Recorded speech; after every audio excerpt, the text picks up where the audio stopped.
교회 여러분 평안한 아침 맞고 계신가요? 5월 16일 금요일 새벽 성서 읽기 시작하겠습니다. 오늘은 에바다라는 제목으로 마가복음의 말씀을 이어서 묵상하겠습니다. 먼저 오늘의 한마디는 나치에 대항한 독일의 신학자 본회퍼의 말입니다. 예수는 무리 가운데 계시지만 언제나 한 사람을 향해 오신다.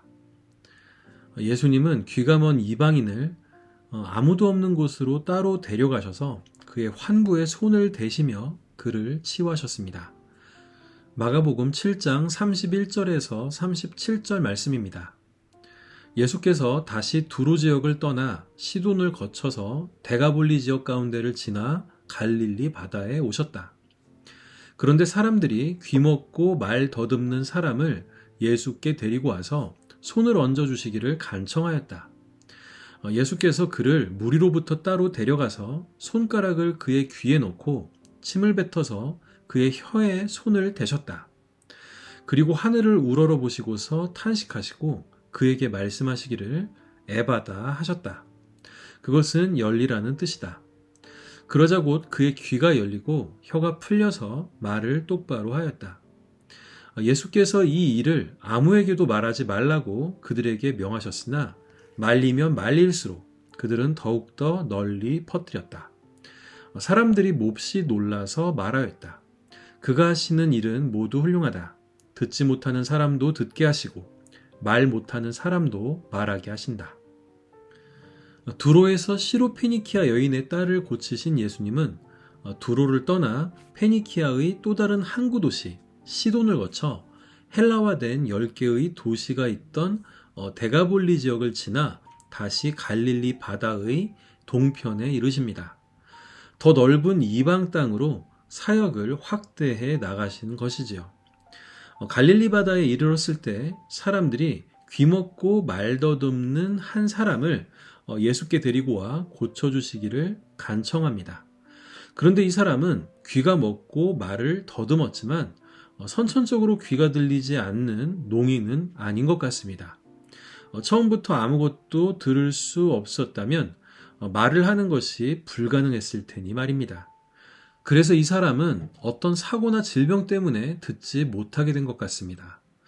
귀가 먹어서 자기 말을 들을 수 없으니 말이 어눌해지는 것은 당연한 일이었지요. 이제 예수님은 이 사람을 치유하십니다. 그런데 예수님이 이전에 사람들을 치유하실 때는 보통 무리들 가운데 있는 환자에게 말씀으로 명하셔서 치유를 하셨습니다. 귀신 들린 사람에게는 귀신아 나가라 하고 말씀하셨고 혈루증 걸린 여자에게는 딸아 내 믿음이 너를 구원하였다 하고 말씀하셨지요. 그런데 이 환자에게는 무리로부터 그를 분리시켜 아무도 없는 곳으로 데리고 가셔서 치유를 베푸십니다. 주석가들은 이 구절에 대해 다양한 의견을 제시했지만 저는 예수님이 이 환자를 군중 속의 병자가 아니라 한 사람의 인격으로 대했다는 견해에 공감을 합니다.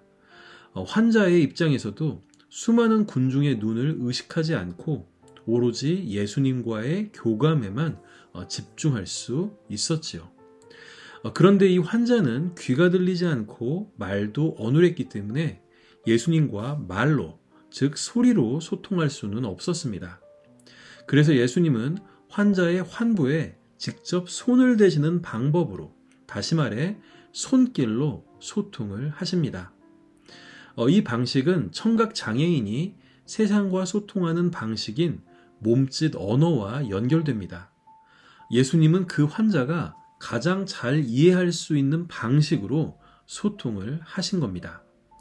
또한 여기서 간과하지 않아야 할 것은 바로 그 환자가 이방인이었다는 사실입니다. 데가볼리 지역과 맞닿아 있는 갈릴리 호수의 남동쪽은 이방인들이 사는 구역이었기 때문에 또 이방 선교의 한 장면으로 이 환자의 치유 사례를 소개하고 있기 때문에 그렇습니다.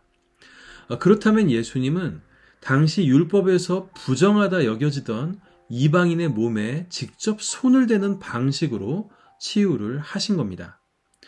그래서 어쩌면 예수께서 무리들 가운데서 이 환자를 따로 불러낸 것도 이방인의 몸에 손을 댄 것으로 인한 유대인들과의 불필요한 논쟁을 피하려는 의도였는지도 모르겠습니다. 그런데 이 치유의 방법 역시 기이했습니다.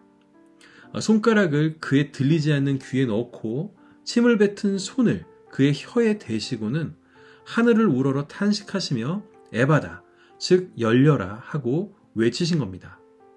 이 모습은 당시 유대와 헬라의 기적 행위자들이 사람을 고칠 때 행했던 특이한 동작과 유사했습니다. 그러면 왜 예수님은 이런 기적 행위자들의 방식을 사용하신 걸까요? 당시 유대 헬레니즘 문화 속에서 침은 생명의 기운을 담고 있는 것으로, 또 손가락은 신의 권능을 나타내는 상징으로 받아들여졌습니다. 그래서 많은 기적 행위자들이 침과 손가락으로 환자를 치료했지요. 예수님께서 이러한 방식으로 치유를 했던 건 역시 헬레니즘 문화 속에 있던 환자가 이해할 수 있는 방식으로 치유를 베풀었던 일종의 커뮤니케이션이라고 설명할 수 있을 것입니다. 이제 예수님은 하늘을 우러러 탄식하시며 에바다, 즉 열려라 하고 외치셨고, 귀가 멀었던 환자의 귀는 즉시 열렸다고 합니다. 또 굳었던 혀가 풀려 말도 또렷하게 할 수 있게 되었다고 마가는 기록하고 있습니다. 이제 예수님은 사람들에게 이 일을 아무에게도 말하지 말라고 명하십니다. 하지만 귀먹은 사람이 치유된 것을 본 사람들은 동네방네 소문을 내고 다니지요. 그 사람들은 이렇게 말하고 다녔습니다. 그가 하시는 일은 모두 훌륭하다. 듣지 못하는 사람도 듣게 하시고 말 못하는 사람도 말하게 하신다. 그런데 사람들의 이러한 고백은 바로 이사야 35장의 그때의 눈먼 사람의 눈이 밝아지고 귀먹은 사람의 귀가 열릴 것이다. 그때의 다리를 절던 사람이 사슴처럼 뛰고 말을 못하던 혀가 노래를 부를 것이다. 라는 예언을 상기시킵니다. 마가는 이사야의 예언을 성취한 분이 바로 예수님이라는 사실을 이 사람들의 고백을 통해 이야기하고 있는 것입니다. 그런데 귀먹은 사람이 이방인이었으니 그 사람을 데리고 온 사람들 역시 이방인이었지 않겠습니까? 그렇다면 예수님을 주님으로 고백한 시로페니키아 여인도, 예수께서 이사야의 예언을 이루신 분이라고 고백한 이 사람들 역시도 이방인이라는 이야기가 됩니다. 이렇게 마가는 이방 땅에서 이방인들이 먼저 예수를 주로 고백했다고 이야기하고 있는 것입니다. 이제 이방인을 부정하다 여긴 유대의 정결법은 최소한 그리스도인들에게는 무의미한 것이 되었습니다. 유대인을 위해 오신 그리스도를 이방인들이 먼저 알아보았기 때문이지요. 이제 오늘 본문을 통해 제가 깨달은 점을 말씀드려 보겠습니다. 우선 이방인들이 주를 먼저 알아보았듯이 어쩌면 하나님과 더 가까운 자들은 교회 밖에 있는 사람들일 가능성이 있다라는 점입니다.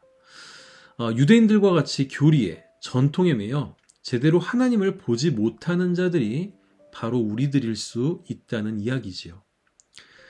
또 한 가지 깨달은 점은 무리에게서 나와 예수님을 독대하라는 것입니다. 우리들은 무리들 속에서 늘 표면적으로 예수님을 만나는 것 같습니다. 이제는 오늘 본문의 귀먹은 자처럼 홀로 예수님을 깊이 만나보았으면 좋겠습니다. 그래서 그 치유의 손길을 느끼시는 은혜가 우리 모두에게 충만했으면 좋겠습니다. 함께 기도하겠습니다. 예수님, 무리에게서 나와 예수님을 독대하겠습니다. 저희의 눈과 귀를 열어주소서. 아픈 곳을 치유해 주소서. 예수님의 이름으로 기도드립니다. 아멘. 오늘의 찬양은 청춘 찬양단의 에바다입니다. 저는 다음 주 목요일에 다시 찾아뵙겠습니다. 감사합니다.